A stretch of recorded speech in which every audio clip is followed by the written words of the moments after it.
It's almost 7:15 on this June 3rd. If I'm not mistaken, this is the last day of school in Mountain Home. Am I right? I believe so. Yeah, I think it's the last day of school. Wow. End of the term, out for the summer. We want to welcome Mayor Joe Dillard and Police Chief Corey Manuel. Gentlemen, welcome. Thank you, Dale. Thank you, Dale. You bet. It's good to be here, and How y'all been? a beautiful day here in Mountain Home. And you said that, this is the last day of school, third day of June, but you look back, you wonder where this first 5 months have gone to. I mean, time is flying, folks. It is. We were talking, who was here the other day? I said, well, it's about time for Walmart to get out the Halloween decorations and hang Christmas ornaments on them. Yeah. We'll be seeing that. Well, I wanted to thank you for your prayer for elected leaders, and we all certainly need that and appreciate it, and I just want to say a big thank you. And I want to give a shout out real quick. The mayor and I were involved in a little ceremony at the Mountain Christian Academy. We've got a fine Christian mayor was with us out there. We passed out letters from the governor. The governor gave a letter, a hand-signed letter to every student that came in March and April and May to do the prayer here on the show. And the mayor and I were privileged enough to go out there, and I appreciate your talk out there. Well, it was a great honor, and thank you for thinking about me. I know I was here a couple of maybe three times when those young people were doing the prayer, and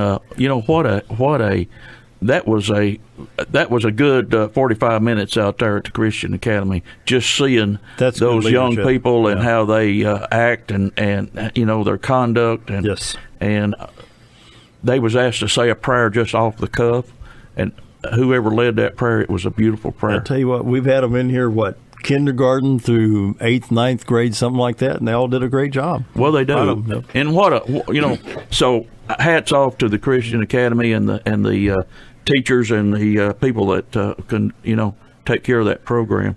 Dale, it's first of all, thanks for the Brewed Awakening coffee. You're welcome. I'm enjoying a cup, and it's great, and thank you very much. Wanted to talk today. We got Police Chief here with us, and he's got some things to say, and this is a time of year that a lot of things are happening.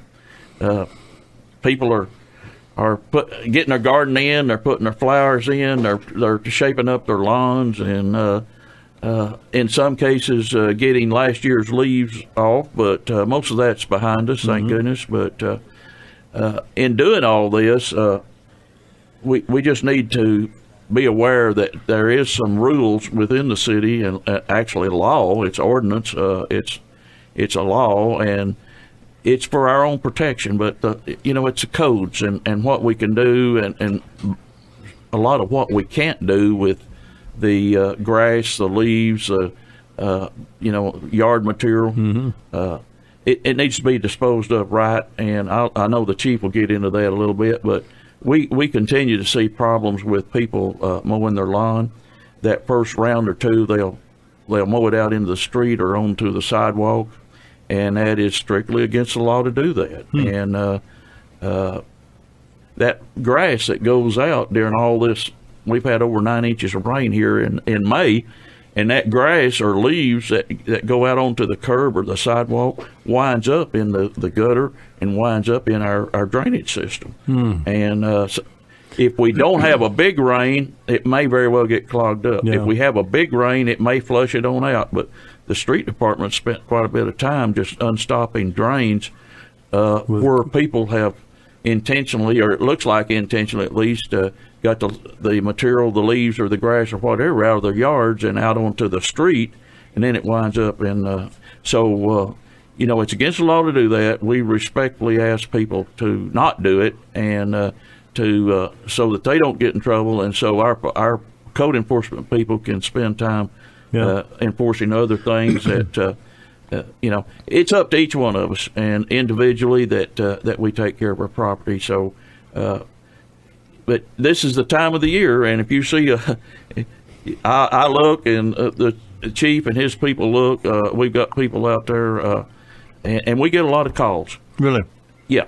In fact, I think over the last 3 weeks, our Greg Eiflin in City Hall there has sent out probably about 30 letters a week Now, this takes a lot of time from what we normally do, sending these letters out asking people to giving them 7 days to get their lawn mowed down. You know, if it's 12 inches or above, it needs mowing, and or weeds. And some of these people are out-of-state people. Some of them, and we have repeat people. But we want our city to be clean. We want it to be attractive, and we just had a big tournament this week, and we wanted those people, and you was involved in that big time, and thank you for you and the other people that make these events happen. But when our visitors are in town, we want to we want them to see a clean, clean environment, a proud city, a city that takes pride in keeping things neat. I'll give you an example. I was coming back from seeing my son in Murfreesboro, and I come back through Kennett, Missouri on 412. As 412 comes back into Arkansas, there on the right-hand side was all of this farm equipment junk. Been there for years. There was about a 8-ton Ford dump truck with a tree growing out the windshield. I mean, literally. I mean, it'd been there since. I mean, come on. I mean, it still had a Kennedy for President in '60 sticker. I mean, been there that long. I mean, and I thought, that's the first impression when you come in from Missouri to Arkansas. You see all that stuff, the weeds, the trees, and just the brush along the St. Francis River. It looked horrible. They finally cleaned it up, but first impressions are lasting impressions. First impressions, you're exactly right. So I think this weekend we had like 20-something teams here, and I think 16 of them were from out of town. But even the teams that are local teams, when they come to play ball games, they're more than likely after the game we're going to go eat. They're going to take their kids out and treat them, and those other teams, they're staying in motels and filling our restaurants, and that's money in the bank. enjoying our area. So it's really important that we keep a good clean and I agree. Yeah. Chief, you want to add to that? Well, I would mention something on code enforcement. Of course, this time of year it kicks into high gear for us, especially with the growth of the grass and vegetation and so on and so forth, and it people pay attention to it this time of year, and they're cleaning up their property, and they expect their neighbors to clean up their property as well. I'm just going to hit on some of the highlights, or I'd say some of the most common problems that we deal with. Like the mayor mentioned, anything that's 12 inches or more in the way of grass, it violates the city ordinance. Another thing that we get a few calls on is inoperable, wrecked, junked type vehicles sitting in the yard. They need to be disposed of. If you don't have it licensed and then it's inoperable, then it violates city ordinance. Another thing is prohibiting non-trash items. Those things would be like your appliances, refrigerators. You may pull out a bathtub or anything like that. Well, you go out and you throw it in your yard. You don't mow around it, and then it may. Well, then you get a grass problem. It may be setting up against, somebody's home, but it becomes an unsightly thing, for your neighbors. Those are the things in the way of maintenance of real property that we get a lot of calls on, and of course the mayor's office gets them as well. Another thing, of course, too, this time of year, special events and community events and things like that happen. We start seeing signs crop up around town, temporary signs and things like that. Now, they're okay for a community event. All of your signs, brick and mortar type business, you need to have some signage. You want to have some signage, and you have to get that permitted. It needs to be permitted. There are some exceptions to the permit requirement. Of course, one would be the political signs, real estate signs, and the special community events. They can go up, I think 24 hours before, and have to remove them 48 hours after the event. Then you can have something you might consider a banner or maybe a temporary sign, which is normally prohibited if you put it out on your lawn or the grassy area of your business, but you can have like a business or temporary sign if you put it on the wall outside of the building of your business. Then it's not a problem in that respect. But when it comes to signs, if you have any doubt, a call to the police department or to City Hall might save you some money, because some people go out and spend a lot of money and then find out they can't use the signs. Mm-hmm. What about these garage sale Friday, Saturday, Sunday taped to the stop signs at the end of the street? Well, that's another issue that comes up. You need to have a garage sale permitted. You can have 2 garage sales in each calendar year. And I believe there's a $5 permit to get it permitted, and then we're able to track the 2 per year. Now, talking about the 2 signs, you can have 2 off-premise signs. But if you have the off-premise signs and you state directional signs bringing people to your garage sale, they cannot be on a signpost, they cannot be on a utility post, and they cannot be on public right-of-way. So basically, if you want to use those directional signs to your garage sale, you'll probably have to get permission from somebody to put it on their property. It cannot be on the public right-of-way. Those are some complaints that we get, and then you can have those within 24 hours before the sale, and you have to remove them within 48 hours after. The problem with those, they become unsightly when you're putting them on a signpost, utility post, and then you got 2 or 3 signs on a signpost, and then they don't get picked up. And during the summer, we can have an unsightly. So don't be surprised if we pick a sign up and bring it to your address and tell you that, well, we can't have this on a utility post or a signpost. That's just being using some common sense, to keep. Well, let me interject something right here. Think about it. They go down and they get a poster board, and you're talking about the grass and sticks and stuff that clog up. You'll see it stuck. Especially, I see them when I come south on Cardinal to turn left on 5 South. That intersection right there. Mm-hmm. If that poster board or whether they're using gets wet, comes off the sign, that can wash into the drainage system as well and cause some problems. Oh yes, sir. Yeah, any foreign objects or grass, weeds, paper. Even a lot of litter that actually winds up that blows out comes from somewhere along the highway. A lot of that will wind up in the drainage, and that certainly causes problems. It causes it for all the state, city, the county, anywhere. And we've got drainage everywhere, but inside the city we basically got underground drainage, and that's where a lot of the state or county is open ditches. And you can actually see it. Well, what's underground you can't see, but we know it goes under there because our people have to go in and clean it out. Wow.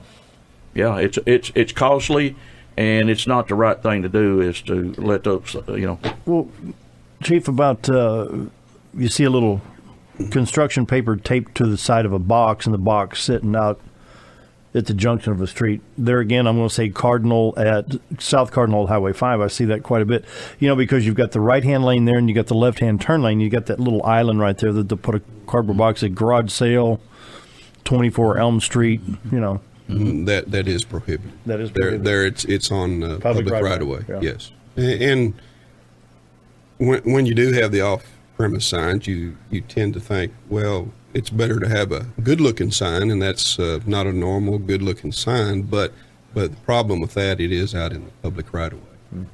Mm-hmm.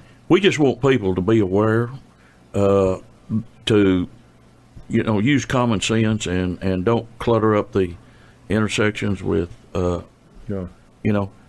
to do it right, and everything will work good. I haven't watched my clock. We got about 45 seconds. Anybody want a final thought real quick before we go to break? I'll tell you what, I've got to confess that I've been guilty of that leaf or the grass stuff, because I've got a big ditch I have to cut. In order to get the tractor in the right way, the chute has to go to the road. So last time I mowed, I thought, oops, I hope the mayor's not looking. I better turn around and pull this back in the yard. Well, if you do get some grass on the road, it would be helpful to come back and blow it back in. Yeah. Yes. Yeah. Yes, get it back in your yard.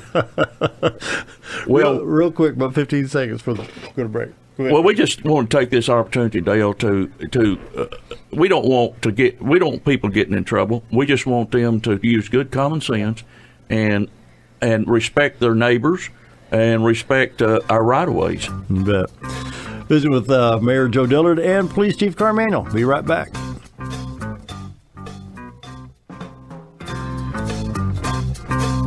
7:35. Now we got cloudy conditions here at the studio.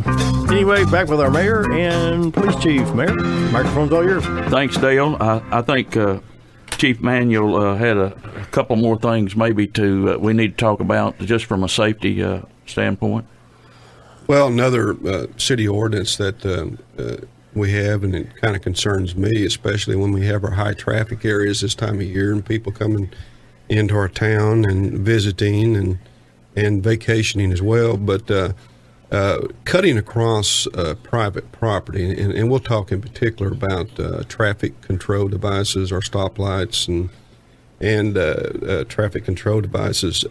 If you stop at a stoplight, for example, or a stop sign, and we have some people who become impatient and they don't want to wait for the green light, they'll cut across private property. It's a public place. It's a business, but it's still private property. Mm-hmm. That's prohibited. It's a dangerous situation because you can have pedestrians on that private property, mm-hmm. In and out of their vehicles going in to do business, and that is all I can say is it's prohibited. It's dangerous, and it is prohibited, and it violates the city's hazardous driving ordinance. If you guys wanted to make a lot of money, just put an officer at the base of the hill at McClure Lane.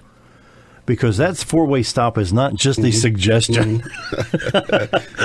Well, that's true. That's true. It's stop signs, people rolling through the stop signs. We're all in a hurry, and people are trying to get from point A to point B, and thinking about things we got to do in a fast-paced society.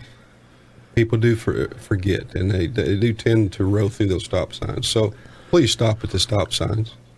I've been sitting right there at, Glenbriar at McClure, and actually had somebody come down the hill, and I'll sit there and wait because I know they're going to stop. And they look me right in the eyes when they roll through that stop sign. I thought, okay. Well, and I understand some I've got of all that. the generation and how they look at that. We found out that something that was going around among the young people one time was well, no copy, no stoppy. You don't see a cop, then you don't stop. And that was the theme at one time. May still be it, to a certain degree. With some people, it probably is. Well, we've covered some things that we don't want people to do, but let's stop and think about the other side of our law enforcement, and this includes city, mm-hmm. county, state, but. Look at the low crime rate we've got here, and yep. This is something that we can hang our hat on, and our people do a great job. Our city, the county, the state people, I think, are all out there trying to keep us safe. And this is a big. This is what people look at too. I'm talking about potential people coming to move here, to retire here. The low crime rate. They may be moving from a big city where the crime rate is really, really high, and so it's a good thing that we have, and we want to keep it that way. You gentlemen remember when Walmart was right over here? The first, back in the early 70s, is right. What's United Dollar or something behind Kentucky Fried Behind Chicken. Kentucky Their Fried Chicken. first location here. They would leave lawn chairs, lawnmowers, fishing poles out all night. Didn't even chain them up. Yep. Didn't have to worry. Yep.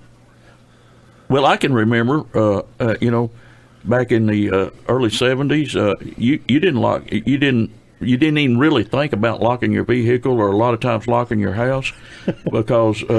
But we were a quiet, a little quiet, very quiet, sleepy type town that just sitting here, and then all at once we kind of bursted at the seams and started growing. And Monday morning, I'm getting ready to come down to the studio, couldn't find my keys. Opened the garage door, the windows were still down, the keys were in the vehicle. Oops. Well, I tell you, now you mentioned something about the crime rate. We are, of course, satisfied that we have a low crime rate, but we continue to try to drive that crime rate down. But you can only take it so far. Sure. But I think something that's really phenomenal when you look at the low crime rate, you look at, and it's based on our population of over 12,000 people. But every community in this country has dynamics going on, and for us, we have a great draw in tourism, people visiting. We have a trade area that expands out many miles.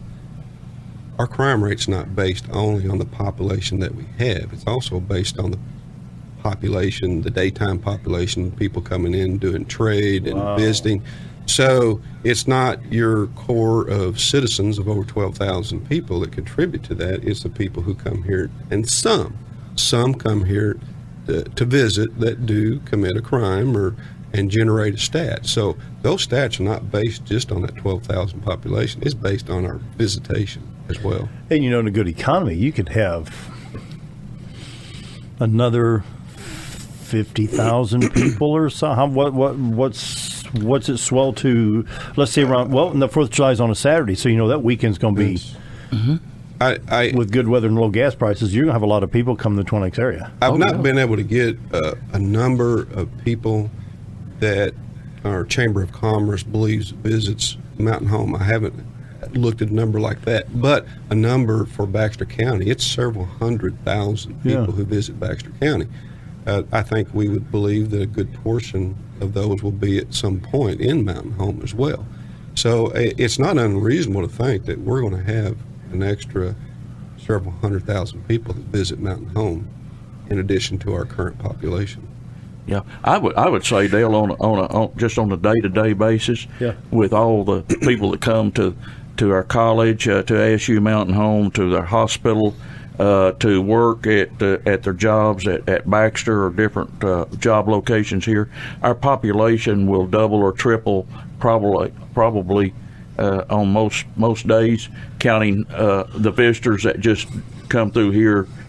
So with a population of 12,000, you could be dealing with a population of nearly 40,000 on a daily basis that you have to control. Yeah. So, wow. Yeah. So now you take a look at those numbers. Those numbers are not being generated by a population of 12,000. They're being generated by maybe 30 to 40,000 population in a day. You look at the Mountain Home School District, you have about 4,000 students. Faculty might bring that up to 4,500.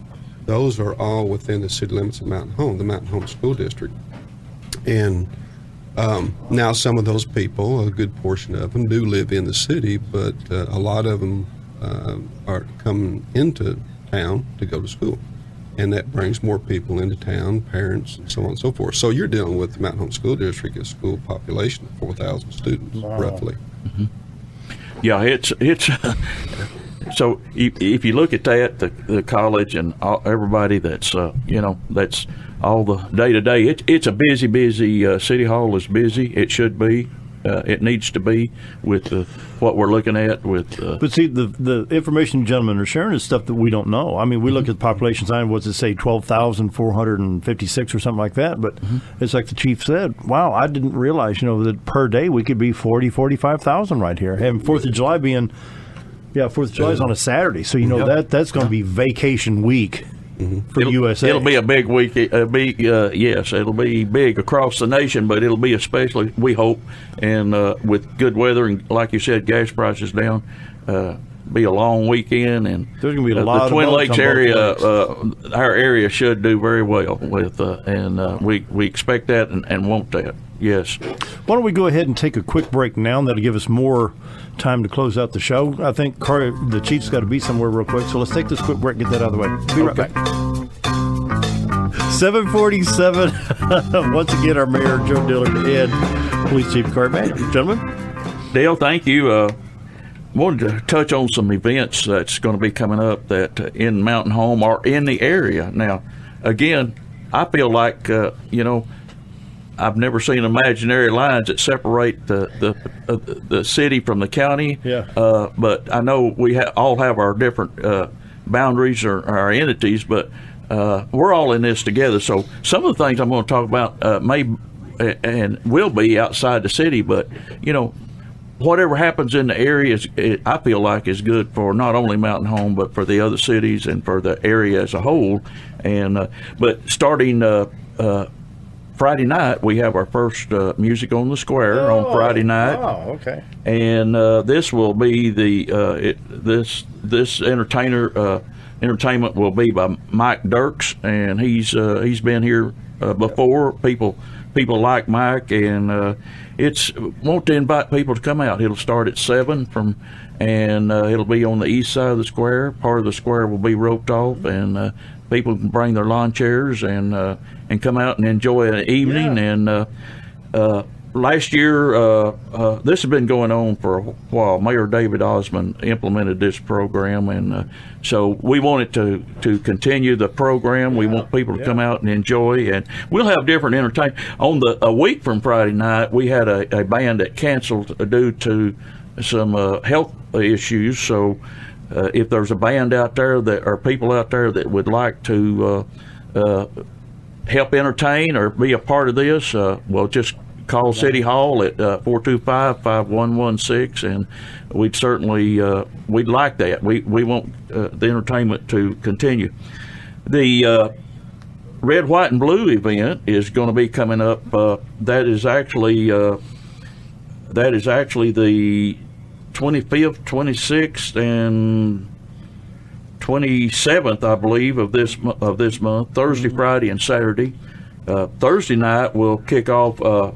We'll start at ASU Mountain Home with a concert. 1,000 Horses is going to be the main event, and this will be at the Shed in ASU Mountain Home, and that will actually kick off the Red, White, and Blue weekend.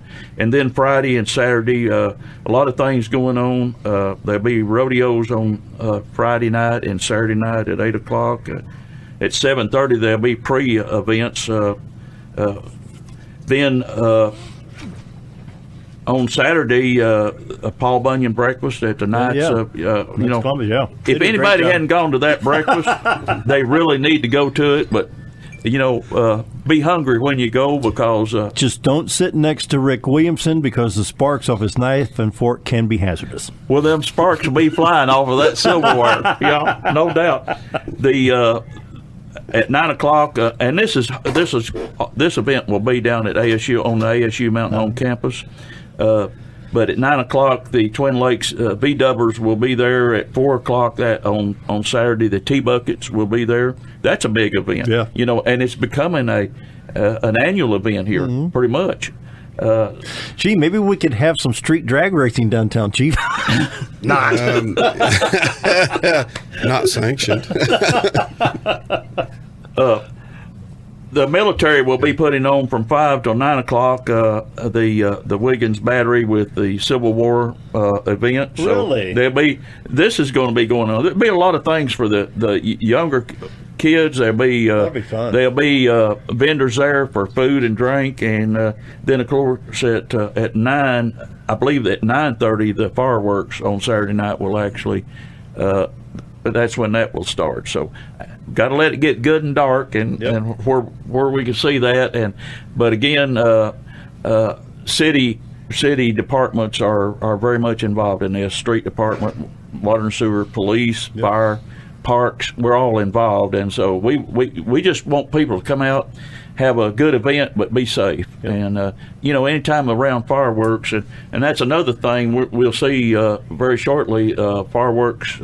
Vendors, they're selling their fireworks. And what's the statutes on those?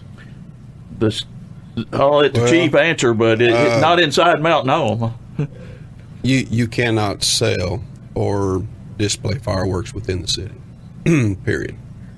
There is one exception due to some annexation and grandfathering in out 62 East. We have one place that sells fireworks inside the city, but basically no selling within the city, and no display of fireworks unless they're permitted, like the Red, White, and Blue.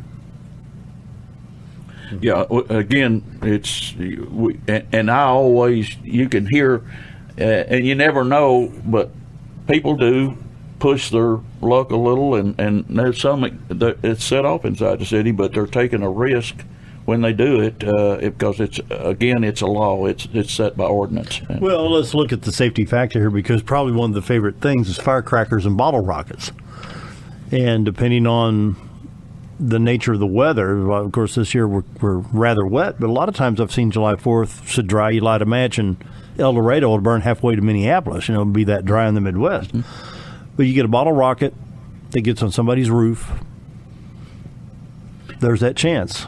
Exactly. Or a Roman candle, gets in some dry grass, Well, we've had a lot of rain, but we can expect dry weather ahead of us too. So, and around the 4th of July, it's you never know. The temperature will probably be a lot hotter, and we'll be dried out by that time. So. I think a week from now we're going to see a difference in temperatures too, according to the weather last night. It sounds like it. Another thing that we have coming up is pretty much every year the city has an auction or gets rid of some of the items whether it be office material or machinery or whatever. And this is done by Tommy Walker, and on Friday the 23rd will be when the vehicles will be sold at Walker Auction, and we have I think we have 3 '09 Dodge Dakotas in it that the water people use reading meters, and we have some heavier equipment, a 25-ton lowboy semi-trailer, and I think Chief has got a 04 Ford Crown Vic that will be in it. So we just want to make sure the people, if they want to bid on these items, they help buy them. This is taxpayers' dollars that bought this equipment. So this is a way that the taxpayer can actually go and reclaim that if they wish to or need it. That Crown Vic's low mileage drove to church on Sunday, right, Carter? I wish. Well, it still has life, but it's about 170,000.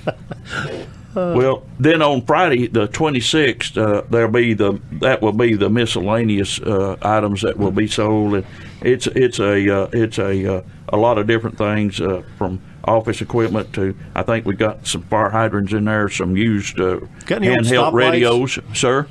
Need a stoplight for a youth department. Need no stoplight somewhere. Well, I tell you what, fire hydrants, stoplights, those are pretty high dollar items. I bet they are. We'd love to have some to put out for the public there. Final 30 seconds, guys. Okay. One just a plug for Gasville. This weekend is their Gasville in the Park, and it's a major event, and we wish them the best and encourage people to get out and look at the area, go to the events that we have, and just enjoy. So, a lot of fun, and hey, the weather looks good for the next week or 10 days. It's going to be nice. So let's get out, have fun, be safe, and just enjoy what we have here. You bet. Chief Corey Manuel, Mayor Dillard, thank you for being here today. That wraps it up. It's time for Sean Hannity Daily Update and other good things, as I always say. See you tomorrow.